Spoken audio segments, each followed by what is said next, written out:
Hello दोस्तों। जैसा कि मैंने आप लोगों से कहा था कि मैं अपनी टीईटी की तैयारी का कुछ हिस्सा वीडियो के माध्यम से आप लोगों के साथ शेयर करता रहूँगा। तो आज मैं बाल विकास और शिक्षा शास्त्र से अपनी पढ़ाई का हिस्सा आप लोगों के साथ शेयर करूँगा। बाल विकास और शिक्षा शास्त्र की पढ़ाई के लिए मैंने 60 दिन का प्लान बनाया है।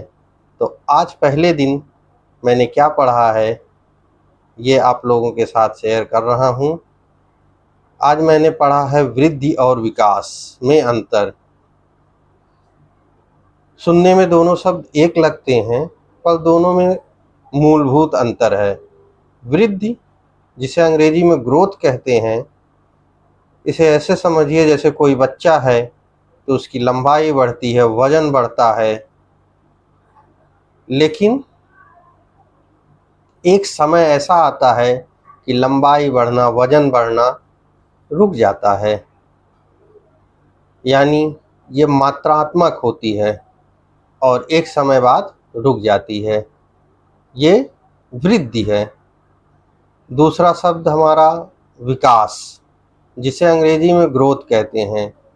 जैसे बच्चों में संज्ञानात्मक, भावात्मक, सामाजिक और भाषाई क्षमताओं का विकास होता है और ये गुणात्मक है और जीवन भर होता है।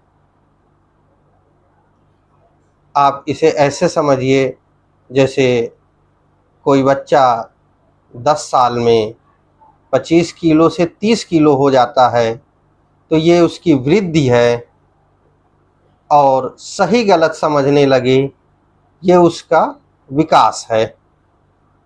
आइए हम पियाजे के संज्ञानात्मक विकास की अवस्थाओं के सिद्धांत को समझते हैं।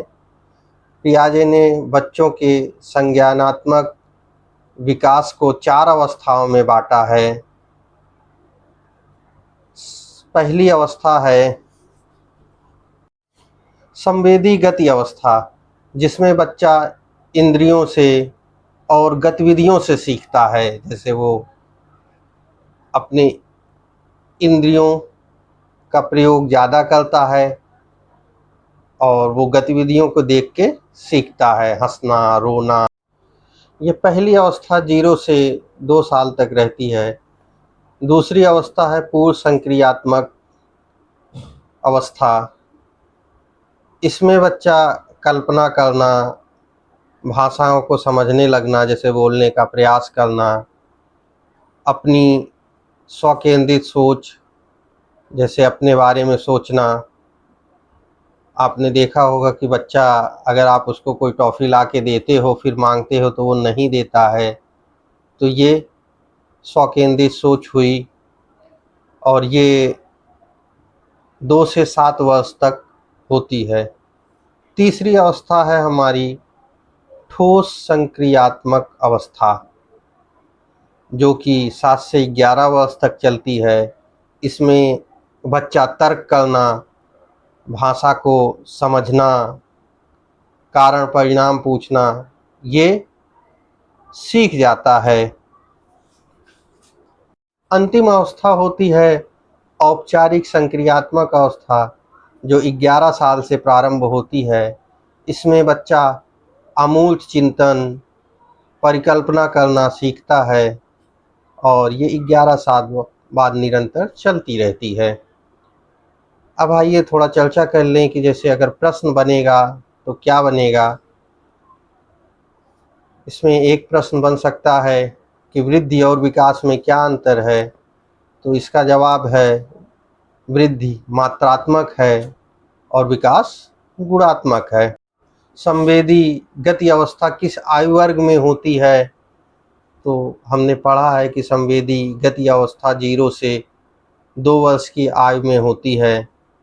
एक प्रश्न यह भी बन सकता है, पियाजे के ठोस संक्रियात्मक अवस्था में बच्चा किस गुण को सीखता है? तो इसका जवाब है कंजर्वेशन, यानी किसी वस्तु का रूप बदलने पर उसकी मात्रा वही रहती है। इस प्रकार नियमित रूप से मैं आपको प्रतिदिन अपनी पढ़ाई का कुछ हिस्सा वीडियो के माध्यम से शेयर करता रहूँगा। अगर आप लोग को मेरा कंटेंट अच्छा लग रहा है तो आप मेरे चैनल को सब्सक्राइब कर लीजिए और लाइक के बटन को दबाइएगा और ज़्यादा से ज़्यादा लोगों के साथ शेयर करिएगा। तब तक के लिए बाय बाय।